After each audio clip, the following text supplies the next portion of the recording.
তুফান, খুব ভয় পাইছি রে। তো গাইস, চলে গেছিলাম তুফানি বয়েসে এবং তুফানি, কারণ তুফান সিনেমা দেখার পর তুফানি ডায়লগে কিন্তু আমরা সকলেই প্রতিটা সাকিবেন মজে গেছি। আর বেসিক্যালি তুফানি যে অ্যাটিটিউড মার্কা ডায়লগগুলো ছিল সেগুলো তো আমাদের মন ছুঁয়ে গেছে। আর চঞ্চল চৌধুরী তো অসাধারণ, তার প্রতিটা ডায়লগে ছিল জোস।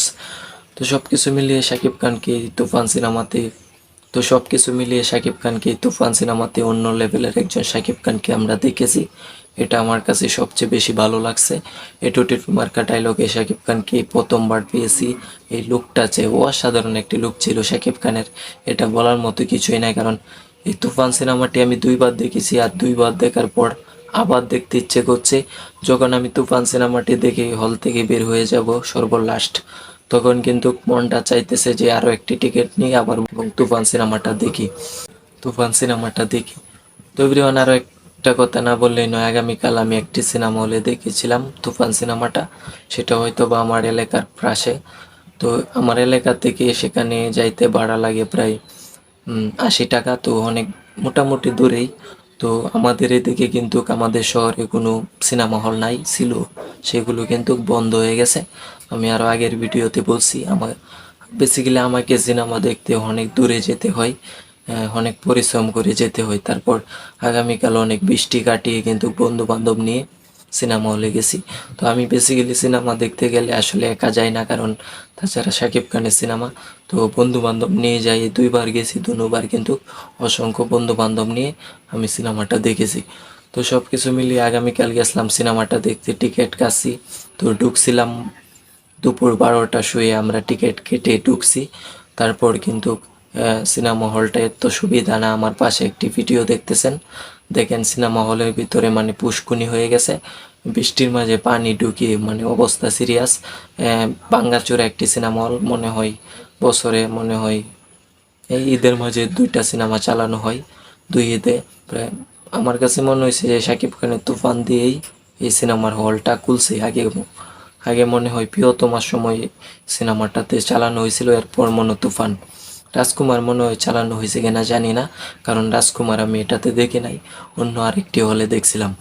তো তারপর বন্ধু বান্ধব, তারপর অনেক দর্শক হয়েছে বৃষ্টির মাঝেও, কিন্তু তুফান সিনেমাতে এত পরিমাণ দর্শক হয়েছে যেটা কিন্তু আমি ভাবতে পারি নাই, দেখে কিন্তু অবাক হয়ে গেছি। তারপর ঢুকলাম, ঢুকে দুপুর 12টা শুয়ে আমি দুপুর 12টা শু দেখবো ঢুকলাম। তারপর শুনি আমাদেরকে আধা ঘন্টা বয়া রাখছে। তো আমরা তো জানি না যে হলের প্রজেক্টরটা নষ্ট হয়ে গেছে, সেটা পাঠানো হয়েছে ঠিক করার জন্যে। সেটা কিন্তু হল মালিকরা আমাদেরকে বলে নাই। তারপর এত পরিমাণ বইসা থাকছি, আমরা তো কিছু বলছি না, কারণ শাকিব খানের সিনেমা এখন তাদের একটা বিপদ হয়েছে, নষ্ট হইতেই পারে, এটা তো আমাদেরকে মেনে নিতে হবে। তো বাকি যে দর্শকগুলা ছিল তারা কিন্তু মানতে পারে নাই, তার জন্যে কিন্তু সকলে কিন্তু কেঁপে গেছি আমরা, সকলে কেঁপে গেছে।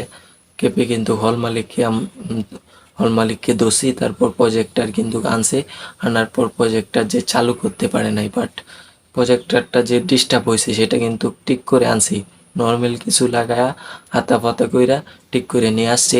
তারপর হল মালিক অনেক চেষ্টা করছে, কিন্তু এ যে প্রজেক্টরটা কিন্তু অন করতে পারে না তারা।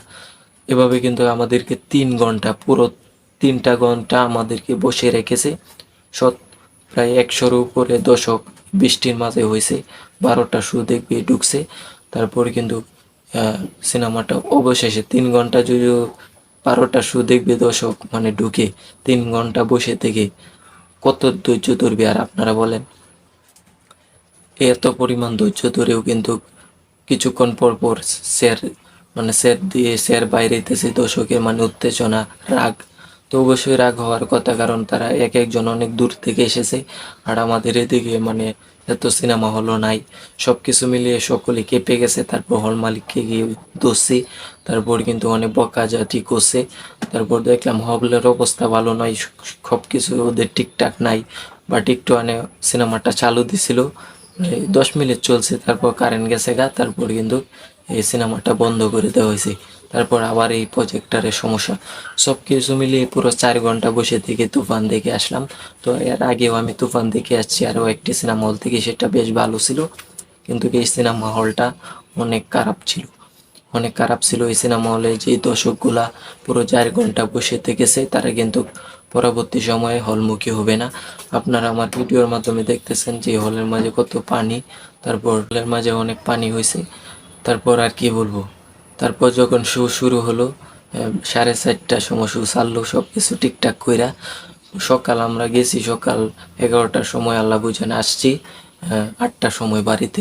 তো কত রেট হয়ে গেল না। অনেক পোলাপান বলতেছে যে শুধু শাকিব খানের সিনেমা বলে আমরা দেখতেছি, বাট বাড়ির থেকে না খায় আসছি, অনেকে না খায় আসছে, পেটের খিদা আমাদেরকে বেরোতেও দেয় না।